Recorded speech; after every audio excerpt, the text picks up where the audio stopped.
Copenhagen, Reuters, opening up the vote for FIFA's 2026 World Cup to every country's federation has brought a new type of campaigning, but geopolitical realities and promises of profits remain a strong influence on the process.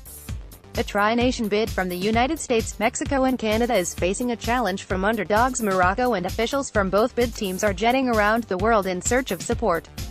The three co-chairs from the joint North American bid flew into the Danish capital on Thursday morning from Jakarta, Indonesia. They made an hour-long presentation to 5 Nordic federations before a news conference and then, suitcases back in hand, flew straight out again to Dubai for another sales pitch, this time to Middle Eastern voters.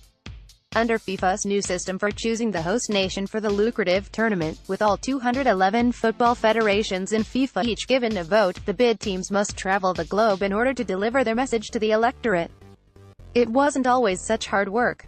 Last time around in 2010, in the Sepp Blatter era, it was enough for bid teams to target the 22 voters on the executive committee who made the decision. The only times bids needed to work a room came at one of the 6 Continental Confederation Congresses where those EXCO members mingled with their regional colleagues.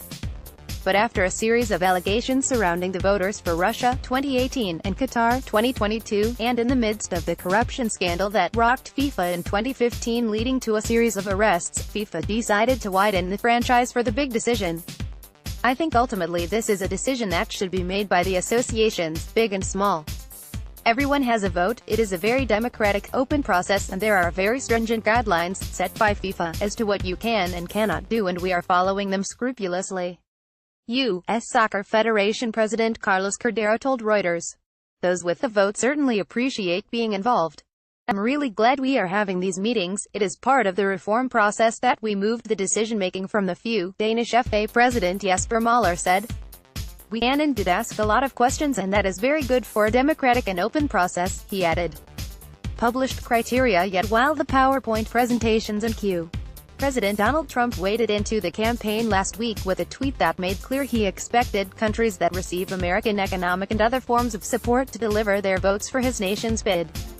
Morocco is not only expecting to benefit from the tendency for African countries to vote as a bloc, but also enjoys the support of Vladimir Putin's Russia. I like to think that people will make decisions based on what is in their best interests and the interests of football, and that this is not a geopolitical discussion at the UN. Cordero said. There is also another reality of football politics that hasn't changed, the need to deliver FIFA some handsome profits. In a media presentation, Morocco bid CEO Hicham El Emrani said a study had shown that Morocco can guarantee a net profit of $5 billion, considering a revenue of $7.2 billion and an expense of $2.2 billion, figures that were strongly questioned by Cordero. The first page of the North American bids brochure states they expect $2 billion in ticket revenue alone, and the bid says they would generate more than $5 billion in short-term economic activity. They are 2 strong bids, Møller said diplomatically when asked if either of the proposals had won over the Nordic voters. The vote will be held at the FIFA Congress on June 13 in Moscow.